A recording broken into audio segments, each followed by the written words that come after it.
चीन में रोज़ा, रमज़ान, बुरखा, दाढ़ी, नमाज आदि पर प्रतिबंध लगा हुआ है।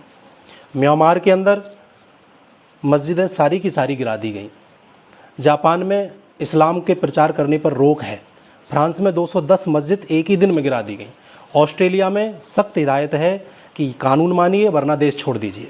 ब्रिटेन में भेदभाव की दृष्टि से देखा जाता है, नफरत की दृष्टि से देखा जाता है। और अमेरिका में तो नंगा कर लिया जाता है, जिसके भुगत भोगी शाहरुख खान और आपके आजम खान हैं ही। इधर रही बात इजराइल की, हम करें तो इजराइल नाम आने से ही मिर्ची लग जाती है लोगों में, तो क्योंकि इसका तो नाम ही काफ़ी है।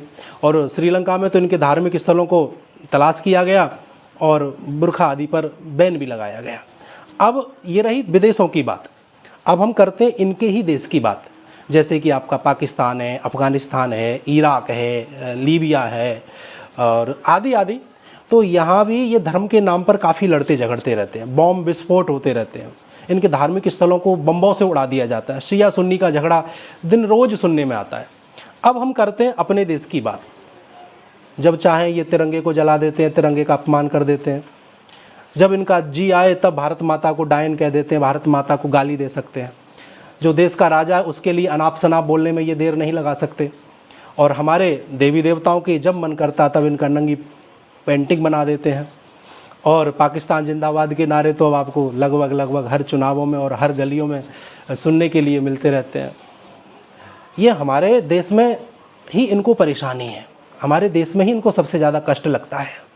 अब हम बात करें समाज सेवियों की, बुद्धिजीवियों की, नाटक सोशल मीडिया पर, और जो आपके बॉलीवुड है, फिल्म इंडस्ट्रीज़ है, वो जब भी इन्होंने कभी भी हलाला के ऊपर, गजवा हिंद के ऊपर, ट्रिपल तलाक के ऊपर, मदरसा छाप शिक्षा के ऊपर, पत्थरबाजी के ऊपर, जनसंख्या विस्फोट के ऊपर, बहु विवाह पर, बुरखा पर, जिहाद पर, आतंकवाद जैसी बुराइयों को कभी भी अपने कैमरा में दर्शाया नहीं। हाँ, हिंदुओं के बारे में, हिंदू धर्म में इतनी सारी बुराइयां दिखती, इतनी सारी कमियां दिखाई देती हैं कि ये जब भी कोई फिल्म निकालते हैं, जब भी कोई सीरियल निकालते हैं, उसमें हिंदुओं की ही बुराई दिखाते हैं ये लोग, हैं। और आपको मैं बताना चाहूँ, एक ऐसा सच भी मेरे पास है आज, जिसे आप सुनोगे तो आपके हलक में निवाला रुक जाएगा। पानी भी पी रहे होंगे तो पानी सटक नहीं पाओगे। बताऊं, भारत में 30 लाख मस्जिदों की संख्या है, धार्मिक स्थल हैं इन लोगों के, मजहब जिसे बोल देते हैं। और अन्य कहीं भी इतनी संख्या में इनके ये स्थल नहीं हैं। वॉशिंगटन में कुल 24 चर्च हैं, लंदन में सिर्फ 71 चर्च हैं, इटली में सिर्फ 68 चर्च हैं, और पूरे हमारे जो एक दिल्ली के अंदर ही, एक राजधानी के अंदर ही केवल कुल 56 चर्च हैं। कुल दिल्ली के अंदर इनके 56 चर्च हैं, और किसी के पास इसका कोई जवाब नहीं है। जरा विचार करिए धर्म प्रेमियों, राम बूट हाउस, शंकर छाप गुटका, तरह तरह के जितने भी, लक्ष्मी बॉम्ब चला था, आपने काफ़ी सुना होगा।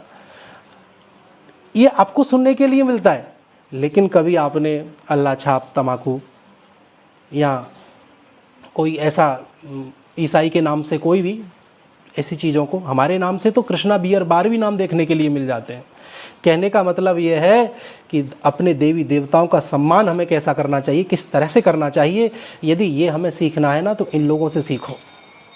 मुझे पता है कि इस पोस्ट को जो सच्चे हिंदू प्रेमी हैं, जो सनातन प्रेमी है, वह तो शेयर ज़रूर करेंगे, लेकिन कुछ लोग इसे शेयर नहीं करेंगे। उसके पीछे कारण है।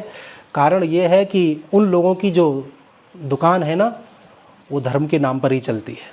ऐसे लोग इसे शेयर नहीं करेंगे, लेकिन मेरे को ये बात आप लोगों तक पहुंचानी थी, क्योंकि आप लोग मुझे प्यार से सुनते हो, और मेरे भी मन का भाव ये रहता है कि आप लोगों को ऐसी बातों से मैं रूबरू, यानी कि साक्षात्कार कराता रहूं।